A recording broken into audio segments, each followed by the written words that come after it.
Cincinnati's financial freedom blueprint for narrowing the wealth gap includes more than 30 proposed programs. Mayor Aftab Pureval admits it's an ambitious effort to address poverty and income disparities. The blueprint calls for a pilot program for guaranteed basic income, giving qualified low-income residents money to help make ends meet.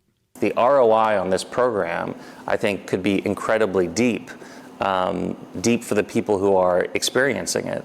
And the way the program is set up will be critically important to incentivize them in the appropriate way. What do you say to critics of programs like this who said it disincentivizes people to go to work? People are working incredibly hard. People are working through the gig economy. People continue to work on the front lines, even though we're coming out of this pandemic. I don't agree that this will in some way engender some kind of negative consequence. The pilot would be limited to about 100 residents. Pureval said Wednesday it would focus on caregivers, those with children or elderly parents. The city will initially spend about $250,000. City Council approved more than $2.1 million towards the overall blueprint program in June's budget. Extra proceeds from the annual lease payment for the city-owned railroad are being used to pay for it.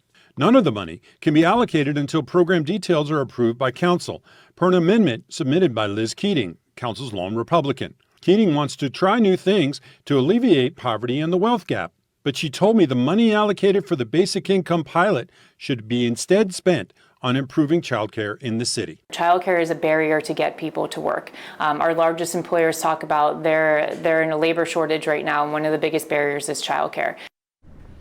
Now, Pureval also told me the program won't work unless the city finds a national partner to help collect data and supplement the cost, but he is hoping to find one and bring the full detailed proposal to council for approval by the beginning of next year. Now, you can see an extended version of my interview with the mayor on universal income later tonight on Local 12's YouTube channel.